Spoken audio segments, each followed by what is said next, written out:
Hello everyone, this is CA Payal Shrimal from Panoramic Education. आज है day 22 of our 46 day engagement standard challenge. आज का हमारा जो स्टैंडर्ड है दैट इज एसए 710। देखिए 710 ना कंपैरेटिव इन्फो की बात करता है। अब कंपैरेटिव इन्फो यानी पिछले सालों की फाइनेंशियल स्टेटमेंट्स या पिछले सालों का फाइनेंशियल डेटा जो इस साल के डेटा के साथ देखने को मिलता है। वो दो प्रकार का होता है, करेस्पॉन्डिंग एंड कंपैरेटिव एफएस। सबसे पहले तो मैं आपको कंपैरेटिव इन्फो का मीनिंग बता देती हूँ।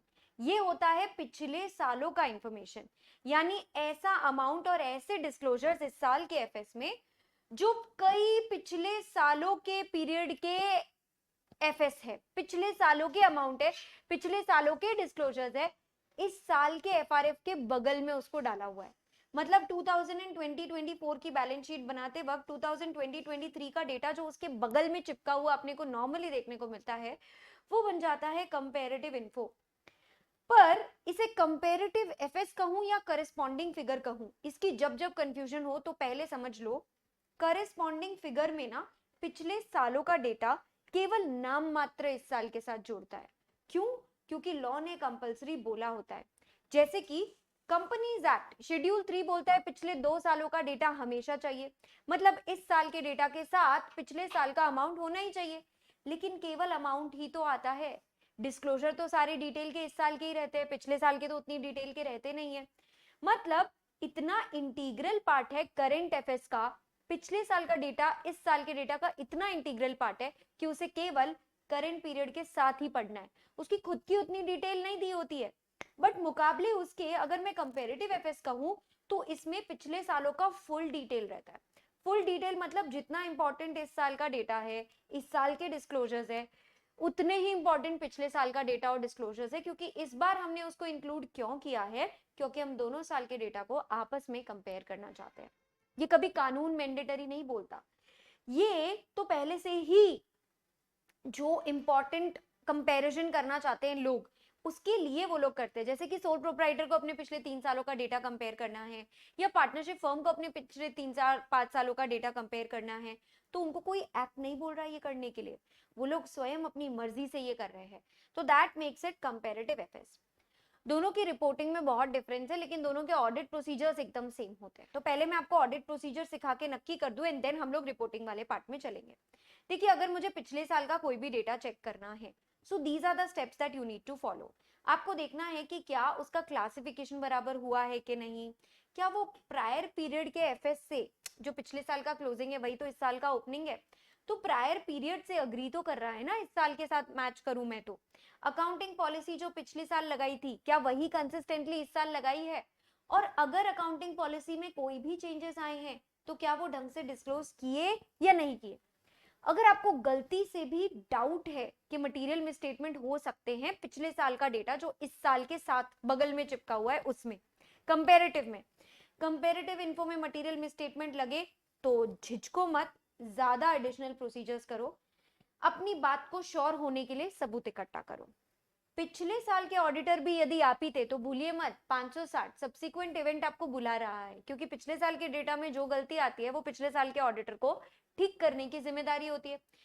तो अगर आप ही पिछले साल के ऑडिटर थे तो 560 का भी खास ध्यान रखना। इसके अलावा रिटन रिप्रेजेंटेशन मांग लेना, एक तो सभी पीरियड्स का, क्योंकि आप 1 साल 2 साल 3 साल पता नहीं कितने सालों का ओपिनियन दे रहे हो, तो जितने सालों का भी ओपिनियन दे रहे हो सबके लिए रिटन रिप्रेजेंटेशन मांग लेना। और ये देख लेना कि जो भी specific written representation prior period items है उनके बारे में तो खास करके मांग लेना।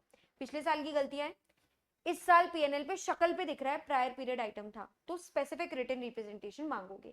ये हुए आपके ऑडिट प्रोसीजर्स। तो एक तो ये पूछा हुआ है टॉपिक। दूसरा, अब मैं आप लोगों को खास तरीके से रिपोर्टिंग बताती हूँ।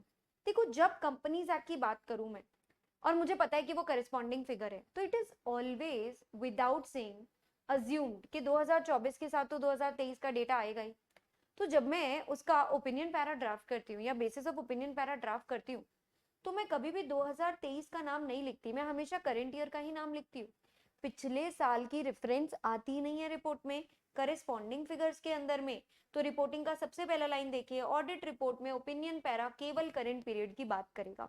तो ये रहा आपका, मैंने सिर्फ पूरे डेटाबेस में से जो भी आपका इंस्टीट्यूट का मटेरियल है उसमें जितना रिलेवेंट पैराग्राफ है उसका स्क्रीनशॉट लेके यहाँ पे डाल दिया है कि हमने जो ऑडिट करा है वो केवल 1 साल लिया इन्होंने यहाँ पे मान लेते हैं ये 2021 है, तो इन्होंने 2020 नहीं लिया, इन्होंने 2021 ही लिया है, कभी भी उसके साथ पुराना डेटा नहीं आता, ठीक है।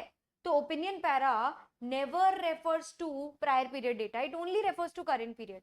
बट जैसे ही मैं करस्पॉन्डिंग की तरफ लाऊंगी आपको क्लियरली दिखेगा कि ऑडिट रिपोर्ट में ओपिनियन पैरा में हर साल की रेफरेंस है। कैसे, आओ देखो, सेम यही रहा ओपिनियन पैरा, और ओपिनियन पैरा के अंदर में दोनों सालों की रेफरेंस आपको देखने को मिल जाती है। ये सबसे बड़ा फर्क है। आप कितनी भी कोशिश कर ले, ओपिनियन पैरा में करस्पॉन्डिंग फिगर्स में कभी भी पिछले सालों का डेटा नहीं आएगा। हाँ, वो तो बेसिस ऑफ ओपिनियन में भी नहीं जाएगा, लेकिन बेसिस ऑफ ओपिनियन के लिए 2 एक्सेप्शंस है। क्या एक्सेप्शन है? अगर प्रायर पीरियड में कोई गलती होने के कारण हमने पिछले साल के डेटा को मॉडिफाई किया था, क्वालिफाइड, एडवर्स या डिस्क्लेम, और वही गड़बड़ आज भी अनरिजॉल्व्ड है जो करंट पीरियड के एफएस को भी खराब कर रही है। कैसे खराब कर रही है? करंट पीरियड पे भी मटेरियल इफेक्ट डाल रही है। तो मुझे ओपिनियन पैरा में तो अभी भी सिर्फ नए साल का डेटा ही डालना पड़ेगा, लेकिन बेसिस ऑफ ओपिनियन पैरा के अंदर में मुझे दोनों सालों का डेटा देना पड़ेगा। इसमें इन्होंने एग्जांपल लिया है कि 2020 में ही मैं डेप्रिसिएशन चार्ज करना भूल गई, तो 2020 तो खराब हो गई, 2021 भी तो खराब होगा क्योंकि वो कंटिन्यूइंग है। तो पिछले साल की गलती थी जिसको मैंने सुधारी नहीं, तो मेरी इस साल की बैलेंस शीट भी खराब है। एक तो ये बात हो गई। और कभी कभी क्या होता है ना कि पिछले साल का डेटा गड़बड़ है, पर वो इस साल के डेटा को डायरेक्टली गड़बड़ नहीं कर रहा, पर एक्चुअली कंपैरिजन में गड़बड़ आ जाती है, तो भी हम बेसिस ऑफ ओपिनियन पैरा में डालते हैं। उसका ये रहा एग्जांपल, देख लीजिए। इसके अंदर नए साल का डेटा आया, जबकि बेसिस ऑफ क्वालिफाइड ओपिनियन के अंदर पुराने साल का डेटा आया। इस साल का डेटा तो गड़बड़ है ही नहीं, तो मैं यहाँ पे 2021 तो लिख ही नहीं पा सकती।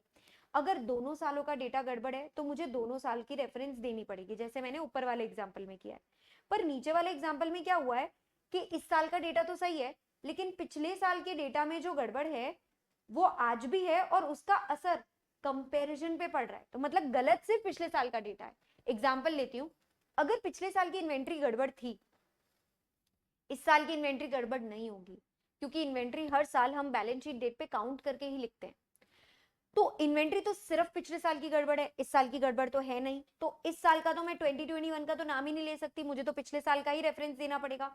पर मैं जरूर ये बात लिख दूंगी कि our opinion is modified because जो पॉसिबल इफेक्ट इसका आ रहा है वो कंपेरेबिलिटी पे आ रहा है, मैं करंट पीरियड के साथ कंपेयर नहीं कर पा रही डेटा को। तो ये 2 कारणों की वजह से आप एक तो रिपोर्ट सड़ाओगे और बेसिस ऑफ ओपिनियन में पिछले साल का नाम लोगे। और मुकाबले इसके एक और एक चीज है, पिछले साल गड़बड़ थी, क्वालिफाइड एडवर्स डिस्क्लेमर देने की जगह हमने अनमॉडिफाइड दे दिया था, या जो भी प्रेडेसेसर ऑडिट था उसने अनमॉडिफाइड दे दिया था।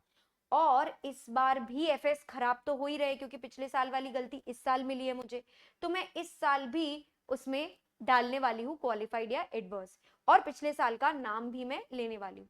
तो नॉर्मली मैं करस्पॉन्डिंग फिगर्स में करंट ईयर का ही नाम लेती हूँ, नहीं लेती हूँ पिछले साल का नाम। वो भी ओपिनियन पैरा में तो हमेशा करंट पीरियड का नाम लेती हूँ। बेसिस ऑफ ओपिनियन पैरा के अंदर में करंट पीरियड खराब हो या कंपेरेबिलिटी हो, दोनों में पिछले साल का नाम तो आएगा ही, और अगर इस साल खराब है तो इस साल का नाम भी आएगा। सिमिलरली पिछले साल गलत ओपिनियन देना चाहिए था, नहीं दिया, अच्छा ओपिनियन दे दिया, पर वो गलती आज भी अनरिजॉल्व है, तो भी मैं इस साल का डेटा सड़ाने वाली हूँ। डन। अब अगर मैं करेस्पॉन्डिंग पीरियड की बात करूं तो यहाँ पे तो मैंने आपको क्लियरली बता ही दिया था कि दोनों साल की रेफरेंस हर जगह आएगी ही आएगी, इसमें कुछ कभी नहीं होता, क्योंकि इसमें कैसा है, आपको रखा गया है 2-3 साल का ऑडिट करने के लिए, तो जितने सालों का ऑडिट करोगे उतने साल का नंबर्स यहाँ पे लिखना पड़ेगा। 5 साल का ऑडिट कर रहे हो तो 5 सालों का ईयर आपको यहाँ पे लिखना पड़ेगा।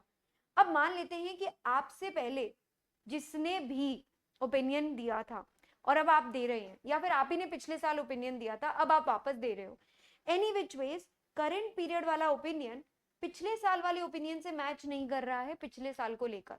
मतलब मैं 2024 में 4 साल के ऑडिट कर रही हूँ, 2020, 2021, 2022 एंड 2023। इन 4 सालों के ऑडिट में मुझे रियलाइज हुआ कि 2022 की ऑडिट में पिछली बार जिस पर्सन ने ओपिनियन दिया था वो अनमॉडिफाइड दिया था, आप जो ओपिनियन दे रहे हो वो मॉडिफाइड दे रहे हो, मतलब मैच नहीं करता। अगर मैच नहीं करता है तो उम्पा पैरा में डालना पड़ेगा, क्योंकि ऑडिट रिलेटेड सारी बातें हम लोग उम्पा पैरा में ही डालते हैं। ठीक है, अब उसके बाद में लास्ट बात पे आ जाते हैं, कुछ कॉमन रिपोर्टिंग है। ये कॉमन पॉइंट्स करेस्पॉन्डिंग फिगर और कंपेरेटिव एफएस दोनों के लिए है। अगर प्रायर पीरियड एफएस में प्रेडेसेसर ऑडिटर ने ऑडिट किया था, आपने नहीं किया था, तो उम्पा पैरा डालिएगा, उसमें 3 बातें लिखनी है। प्रेडेसेसर ने ऑडिट किया, क्या टाइप ऑफ ओपिनियन दिया और क्या तारीख को दिया। जैसे ये रहा एग्जांपल, एफएस पिछले साल के ऑडिट किए थे अनदर ऑडिटर ने, अनमॉडिफाइड ओपिनियन दिया था ये डेट पर। तो हमने तीनों 3 चीजें लिख के दिखा दी। अगर प्रेडेसेसर ऑडिटर ने ऑडिट किया होता, और बच्चों करेस्पॉन्डिंग फिगर नहीं है, कंपेरेटिव एफएस है, तो कंपेरेटिव एफएस में तो क्या होता है, पिछले 3-4 सालों का ऑडिट मैं भी कर रही हूँ और किसी और ने भी किया था। तो मान लेते हैं बच्चों मुझे मटेरियल में स्टेटमेंट मिला जो उसे नहीं मिला था, तो पहले तो मैं मैनेजमेंट को बताऊंगी और कहूंगी जा तेरे उस मूर्ख पुराने ऑडिटर को इन्फॉर्म कर दे कि उसकी रिपोर्ट में उसने अच्छा ओपिनियन दिया था, मुझे गड़बड़ मिली है। मैनेजमेंट जाके उसको बताएगा, और 560 के हिसाब से अगर वो अमेंडेड एफएस पे नई ऑडिट रिपोर्ट देने को तैयार है, तो बेटा 2022 का अगर वही नया रिपोर्ट देने तैयार है तो मैं वापस रिपोर्ट क्यों दूं? मैं केवल फिर करंट पीरियड पर ही रिपोर्ट करूंगी। पर ये सिर्फ कंपेरेटिव एफएस में होता है, करेस्पॉन्डिंग में नहीं होता, क्योंकि करेस्पॉन्डिंग में तो वैसे भी आप पिछले सालों पे ओपिनियन देते ही नहीं हो, आप देते ही सिर्फ करंट पीरियड पर ओपिनियन हो। और वही अगर पिछले सालों का डेटा अनऑडिटेड रहा होगा तो आपको उम्पा पैरा डालना है, जिसमें आपको सिर्फ एक ही लाइन लिखनी है, पिछले साल का डेटा अनऑडिटेड था। मगर याद रखना बच्चों, 510 ओपनिंग बैलेंसेस की रिस्पॉन्सिबिलिटी तो आपकी रहेगी ही, भले पिछले साल अनऑडिटेड हो, किसी और ने ऑडिट किया हो, फर्क नहीं पड़ता। पिछले साल की क्लोजिंग इस साल के ओपनिंग बनते हैं और आपको इस साल की ऑडिट करनी है, इसलिए आपको ये भी करनी पड़ेगी। इसके साथ आपका खत्म हो जाता है ऐसे 710 कंपेरेटिव इन्फो। मिलते हैं नेक्स्ट स्टैंडर्ड के अंदर। कल हम हमारे चैलेंज का 50% पार्ट कंप्लीट करने वाले हैं। So congratulations if you are still consistent, and all the best.